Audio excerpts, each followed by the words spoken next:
You're listening to This Magical Life, a podcast dedicated to exploring the depths of spirituality and personal growth. Hello, welcome. It's always interesting to think of the opposite time of the year whenever you come to one of these 8 festivals. It's really fruitful just to tune in to the completely other side of the wheel, what our friends on the other side of the world are experiencing now, which is the winter solstice. And in fact, Anastasia is saying happy winter solstice from Aotearoa. Happy winter solstice to you, and Australia as well. So that's great. So happy winter solstice to you. And one of the commonalities is that they're both called solstices, which comes from the Latin solstitia, when the sun seems to stand still for a few days and rises at virtually the same place each time here. And there's an interesting thing that happens at the solstice is there's a period of shifting of energy. So at the winter solstice, days start to grow longer, the energy increases as more and more light reaches our bodies and reaches the earth. There's a kind of increasing intensification as we move towards the period of growth. Then it shifts at the solstice and it moves into a period of dispersion, of giving. So you could say in one way that the movement from the winter to the summer is one of focus, increasing focus and intensity on growth and birth. And then the movement from the summer around to the winter is one of giving, of generosity, of abundance, of letting go, of diffusion as opposed to focus. So completely different. And yet, of course, all part of one harmonious cycle. So at both the solstices, there's a kind of pause, a time of recalibration, where it's as if the earth and us, if we allow ourselves, can kind of take a deep breath and then shift into this new movement, this new part of the cycle. So there's a peace in both solstices. There's this deep peace, a deep sort of settled sense that you can find, I believe, at the heart of the experience of both the summer and the winter solstices. So we'll do a meditation in a little while, but I just wanted to really take 5 minutes to say what I've been feeling today, because today it's been raining, it's cold, we've had some glorious weather for a few weeks, and now it's really wintry again. And we drove along the coast, and the coast was covered in mist. You could hardly see the sea or the cliffs. And it struck me when I was sitting down to think about what I could share with you this evening, is that, I have a huge desire and tendency to go for clarity, to go for elucidation, for clarification, for articulation. And I really have to remind myself that it's okay to allow the mist to descend or to rise up. It's okay to be in the mist. And in fact, it's in the mist that new forms can give birth and new inspiration can come. And the mist is a powerful image in the old Celtic stories. It depicts liminality, this concept of liminality. And of course, it's a powerful image too of dropping down from the rational mind into the, what should we call it, the unconscious, into the collective, into the Arwen perhaps, into the cauldron of all being. And of course, poetry is a beautiful way to work with this.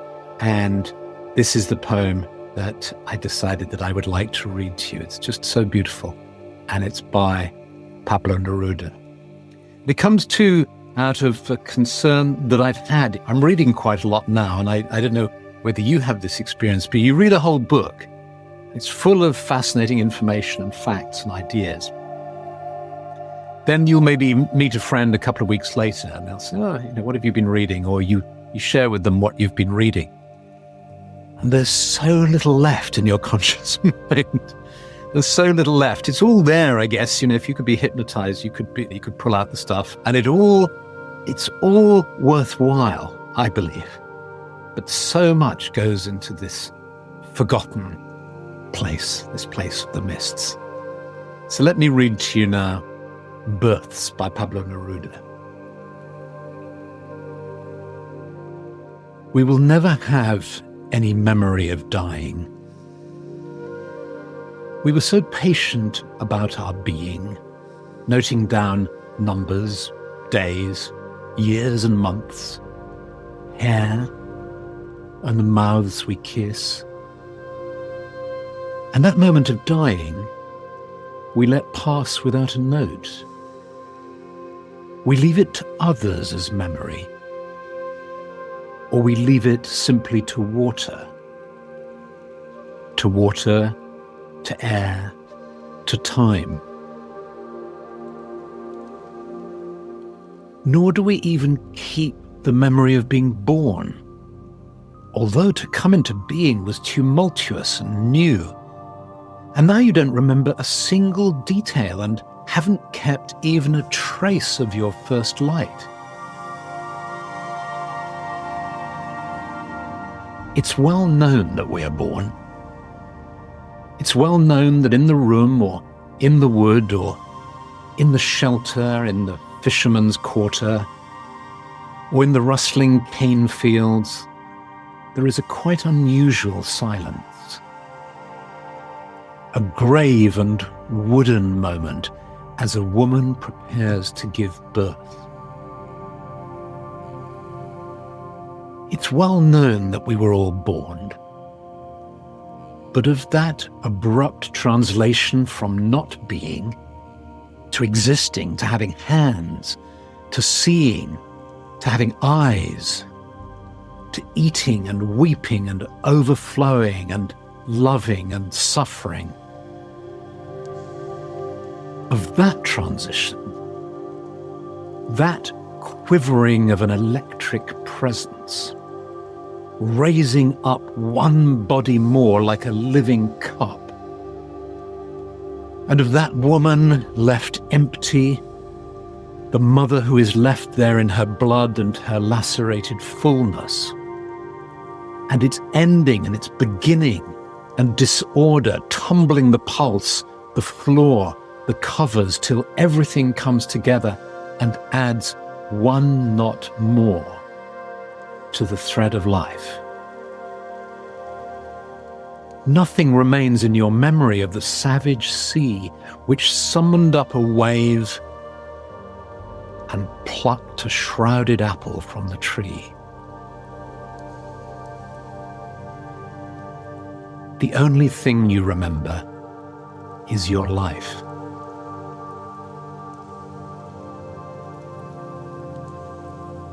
And that's called Births, and it's from a collection, Fully Empowered, by Pablo Neruda, translated from Plenos Poderes in 1962. Okay, so let's go into a meditation from there. Let's just be aware of ourselves, seated in front of our screens. Aware of ourselves individually seated in front of screens, but knowing that mysteriously and wonderfully we're part of a collection of beings, all at this exact same moment in time, around the world, being conscious of being in front of our screens, and yet at the same time allowing ourselves to sense that we're walking through some woodland to arrive in a clearing just before dawn, finding a place, being seated, perhaps sensing colleagues with us, perhaps even allowing this clearing to become instead the side of Glastonbury Tor. Let's all be seated on the side of Glastonbury Tor now. Small hill, but which has such a wonderful panoramic view across the countryside. And it's just before dawn on the morning of the solstice. And as is so often the case with the Somerset levels, there's a mist on the land. And so when you're sitting on Glastonbury Tor, it can often be like you're sitting on an island with the sea all around you. And so look out now at this sea of mist and feel the energy of the Tor beneath you, the energy of this magical Tor with its caves of crystal beneath, deep beneath. Do you feel the energy of the earth rising up into you? And you feel the energy of the wide sky flowing down into you, meeting the energy of the earth within the center of your being.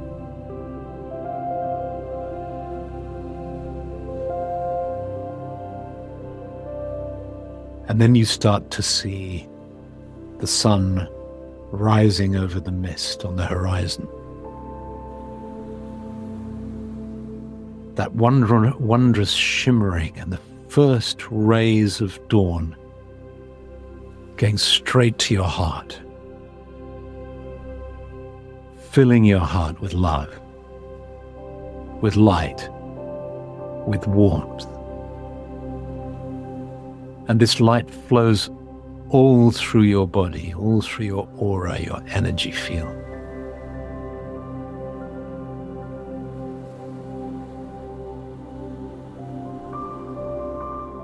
And you breathe in this light.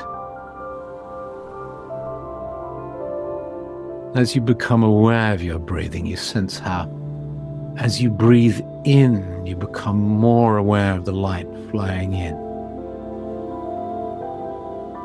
And you pause in your breathing at the top of the breath. As you breathe in, pause for a moment in that delicious stillness before breathing out. And as you breathe out, the light distributes itself all around your body. And you pause at the bottom of the breath on the exhale. Delicious pause in the stillness at the end of the exhale for a few moments. And then you breathe in and the liquid golden light flows and you pause at the top again. And so let's just do this together in the silence for a little while.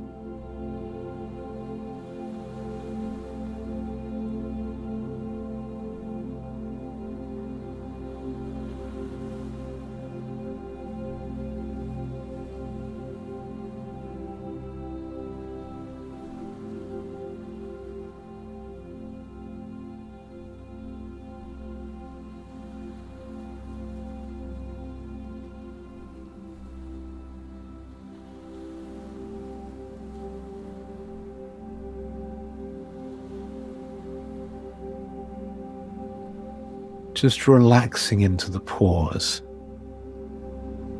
at the top and bottom of the breath.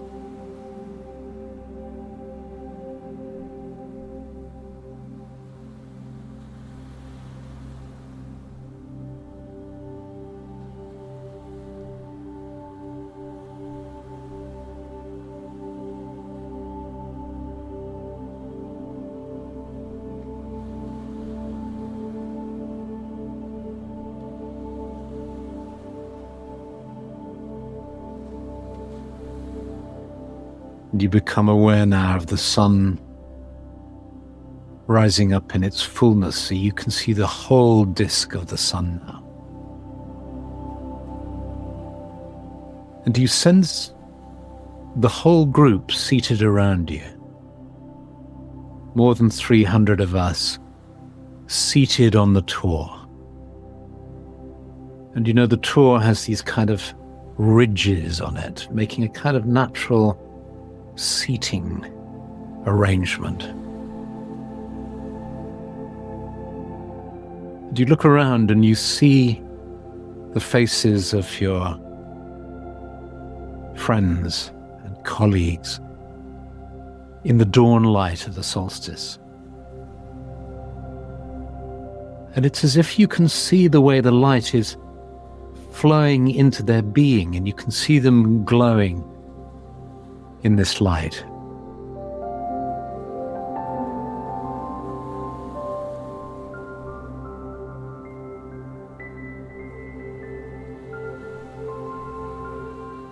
And then we can open to the sense of us as a group, the warmth and energy of this group, just being nourished by the sun, supported by the energy of the Tor, just effortlessly being.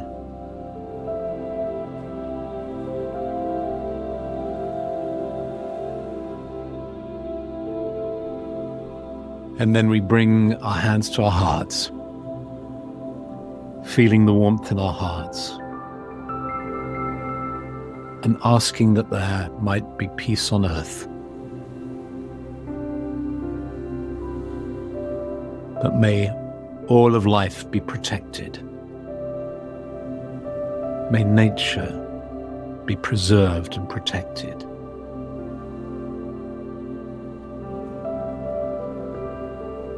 May our brothers and sisters, the trees, the forests, the woods, be preserved and protected.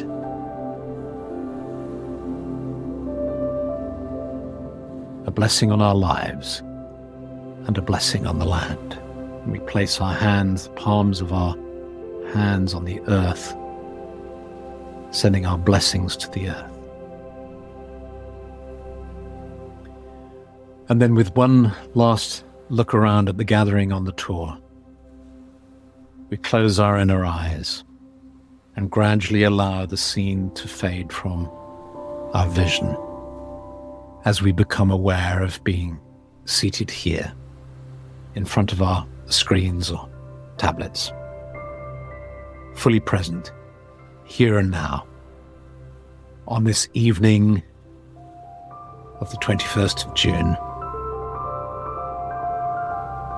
Here now, on this solstice day. And stretching our fingers and toes, we open our eyes. And just to say, those of you in New Zealand, I fully accept that it's the 22nd of June for you. You're ahead of us, you're in the future a little bit. Marie is saying, am I the only one who feels suffocated when I stop between in-breaths and out-breaths? My breath is continuous. I can't manage to create pauses between breaths. Okay, Marie. So the thing is, absolutely don't try to force anything. But just wait for a time when you're feeling really relaxed, a good time when you're feeling relaxed. And just pay attention to your breath and just breathe out and then breathe in again. And you'll notice that there's a little turnaround. There's a little moment when you breathe out, and then you breathe in again. There's a millisecond, just a moment like that. And that's the moment we're talking about. And you can extend that. It's the same at the top as well. By the top, I mean, when you breathe in, there's just a moment, and then it turns around, then it goes out again. So it's completely natural. And all we're doing in this exercise is we're just extending that moment. And you can just completely take it at your own pace and see if you can extend that moment a little. If it doesn't work for you, that's fine. If it makes you stressful or anxious, then just leave it. It's okay. It doesn't matter. But that's what it is. And if you particularly use the bottom of the breath, when you breathe out, imagine doing it with a little sigh. Just relax into it. Just kind of let go into it. Allow yourself to pause before you come back up again. Like that. And then breathe up again and see if you can get into some kind of rhythm. But really don't worry if it doesn't work for you. Have a lovely week and have a blessed Alban Hefin, the light of the shore, as it's called in the Druid tradition. Many, many blessings. Okay, lots of love. Bye. That's all for this episode of This Magical Life. If you enjoyed it, don't forget to subscribe and share with friends.